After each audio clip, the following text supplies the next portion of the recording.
Bonjour les amis, j'espère que vous allez vraiment en merveille. J'aimerais vous partager une observation, quelque chose que vous pouvez mettre en place pour mieux gérer les conflits dans votre relation de couple ou pour les éviter. Dans une relation de couple, les conflits, ça peut arriver. Et si vous êtes en couple, vous le savez. Vous savez qu'il y a des situations où vous n'allez pas être d'accord et que ça va dégénérer ou que ça dégénère parfois sur des conflits, sur de la tension, sur du froid qui s'installe, sur chacun qui va dans son coin. Et après, on avance comme si de rien n'était parce qu'on a peur de revenir sur ce sujet-là, de réveiller cette situation-là et d'enclencher encore la même situation, d'enclencher le même conflit, d'enclencher la même dispute. Ce qui fait qu'il y a des sujets qu'on finit par éviter, alors qu'il y a des choses par rapport à cela avec lesquelles on n'est pas forcément à l'aise, mais on préfère éviter d'aborder ce sujet-là parce qu'on ne voudrait pas que l'autre réagisse mal ou parce qu'on ne voudrait pas faire face au fait que l'autre réagisse mal. Ce genre de situation, les couples les rencontrent, mais les couples qui ont moins de conflits dans leur relation ou qui apprennent à faire disparaître les conflits dans leur relation, ce sont les couples qui ont appris à gérer ce genre de situation. Si vous êtes dans ce cas et que vous vous dites que vous ne savez plus comment faire pour éviter les disputes, que vous vous disputez tout le temps, que la moindre chose est source de conflit, que la moindre chose est source de dispute, que la moindre chose est source de tension, alors cette vidéo peut vous intéresser parce que je vais vous partager un simple élément qui va vous permettre, voilà, de clarifier un peu la situation. Lorsqu'il y a un conflit dans une relation, qu'est-ce qui se passe? Ça veut dire que, supposons par exemple que vous avez quelque chose à reprocher à votre partenaire, à votre conjoint. C'est comme ça, en général, c'est comme cela que ça commence. Vous arrivez, vous reprochez quelque chose parce qu'il y a quelque chose qui s'est passé qui ne vous a pas plu, ou vous faites une remarque que l'autre interprète comme étant une attaque, et l'autre la reçoit mal et réagit. Mais lorsque vous faites une remarque de quelque chose qui ne vous plaît pas, vous êtes en train justement de mettre l'accent sur ce qui ne vous plaît pas. Et si nous apprenions simplement à mettre l'accent plutôt sur ce qu'on aimerait. Parce que quand je dis à une personne ce que je n'aime pas, je suis en train de mettre l'accent sur ce que je ne veux pas. D'accord? Et si j'apprenais à mettre l'accent sur ce que je veux et sur ce que j'aimerais, ça pourrait changer les choses. Mais pour cela, il faut que je sache ce que je veux. Ça veut dire que quand vous voulez reprocher quelque chose à une personne, quand vous voulez faire une remarque à une personne par rapport à quelque chose qui ne vous a pas plu, avant de faire votre remarque, demandez-vous quelle est la demande qui se trouve derrière. Ça veut dire quoi? Quand vous êtes en train de vous plaindre, quelque part, vous êtes en train de lui dire, j'ai besoin de telle chose. Mais en fait, vous utilisez un mauvais langage pour le dire parce que vous utilisez la plainte.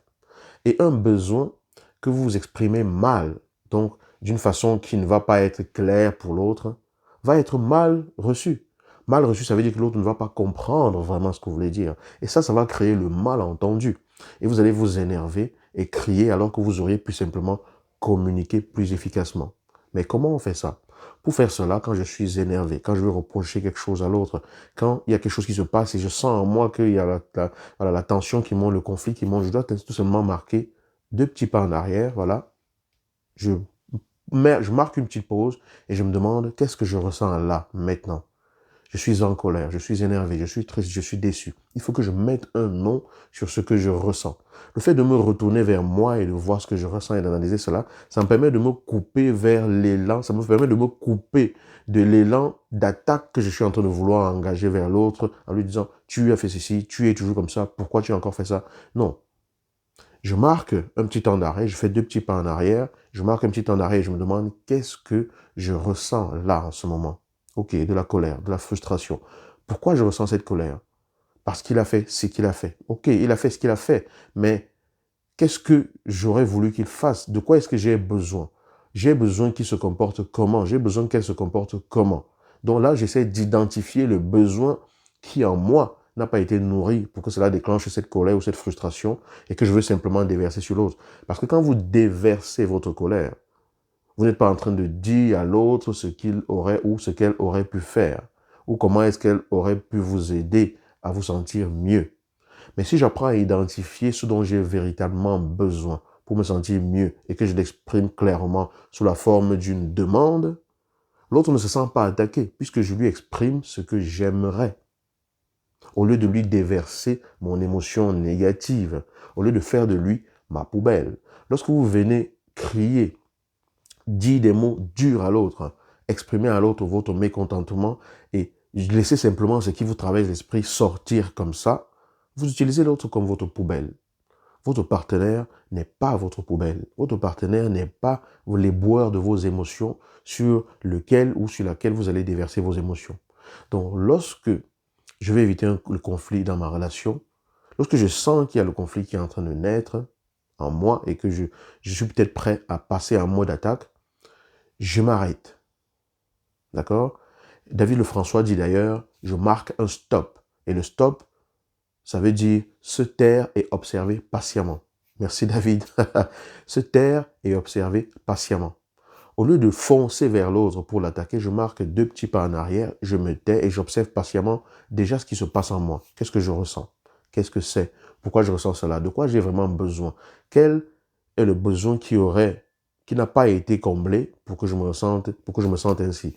Et lorsque j'identifie le besoin, au lieu d'aller attaquer l'autre, je vais lui exprimer la situation. Je vais lui dire, tel que les choses sont passées ou tel que tu as fait cela, voilà ce que j'ai ressenti. Bon, je sais que ton intention n'est pas de me faire ressentir cela ou de faire que je me sente mal. Ça, je le sais, donc il n'y a pas de souci. Je ne t'en veux pas pour ça. Mais j'ai besoin, dans ce genre de situation, plutôt de ceci. Que dirais-tu la prochaine fois de faire attention ou de veiller à ce que ce soit plutôt ceci qui se passe parce que c'est ce dont j'ai besoin, parce que cela me rassure, cela me fait me sentir bien, cela me fait me sentir aimé, cela me fait me sentir soutenu. D'accord? Je parle de moi, je ne déverse pas mes émotions sur l'autre. Donc l'idée ici est simplement, tout simplement, d'exprimer clairement mon besoin sous la forme d'une demande polie, dans la bienveillance, parce que ce que j'exprime clairement a plus de chances d'être reçu clairement. Et si ce que j'exprime clairement est reçu clairement, il y a plus de chances que l'on s'entende. Très souvent, les gens taisent leurs besoins parce qu'ils ne savent même pas ce qui se cache comme besoin derrière leur frustration. L'idée est déjà de se connaître soi-même. Et ça peut prendre toute une vie. Parce que c'est les situations extérieures parfois qui viennent nous chercher et réveillent en nous des choses en nous-mêmes que nous devons connaître. Donc, au lieu d'accuser les autres d'avoir fait quelque chose qui nous fait nous sentir comme on se sent, il faut simplement se dire que l'autre n'a tout simplement qu'appuyer sur un bouton en moi qui fait sortir de moi des choses que j'avais déjà en moi. Donc, je n'accuse pas la main qui appuie sur le bouton d'avoir donné ce qui se trouve en moi. C'est comme si vous allez pour acheter un jus de fruits ou acheter quelque chose dans une machine, vous mettez une pièce, vous choisissez un produit et c'est un autre produit qui sort. Vous n'allez pas dire que c'est parce que vous avez mis la pièce que l'autre produit est sorti. Vous voulez du jus d'orange, vous mettez la pièce dans votre machine et finalement, c'est du jus de mangue qui vous est servi. Vous n'allez pas accuser la pièce et le bouton de choix que vous avez fait. Vous allez plutôt vous dire, cette machine ne fonctionne pas correctement parce qu'elle me donne autre chose que ce que je veux. Donc le problème, ce n'est pas la main qui met la pièce ou la main qui appuie sur les boutons lorsque les boutons sont corrects. Le problème, si on peut appeler ça problème, c'est juste que la machine donne autre chose que ce qu'on attendait. Donc le problème, s'il y a quelque chose à régler, à calibrer, à réaligner, c'est la machine. De telle sorte que la commande qu'elle reçoit, elle donne exactement ce qui correspond à cette commande-là. Donc n'accusez pas la main qui appuie sur les points émotionnels chez vous et vous permet de sortir ce que vous avez comme émotion, vous permet de vous rendre compte de ce que vous ressentez. Parce que quand vous vous rendez compte de ce que vous ressentez, vous vous rendez compte de vos besoins. D'accord? Donc, on n'accuse pas l'autre d'être responsable de ce qu'on ressent. Parce que ce que vous ressentez, l'autre vous aide simplement à révéler cela en vous. C'est pas lui qui a mis cela en vous. C'est pas elle qui a mis cela en vous. Et ce que je ressens m'informe sur où est-ce que j'en suis et sur ce que je peux avoir besoin de mettre en place. Et quand j'identifie ce besoin, je demande à l'autre de m'aider à trouver mon équilibre en comblant ce besoin. Si je fais ça, si j'apprends à ne pas utiliser l'autre comme ma poubelle, mais que j'apprends à utiliser l'autre comme la personne qui peut m'aider à aller de l'avant, alors, lorsque j'ai envie de fondre comme un aigle sur l'autre pour l'attaquer sur quelque chose qu'il ou elle aurait fait, je prends 2 pas en arrière, je marque un stop, donc je me tais et j'observe patiemment ce qui se passe en moi.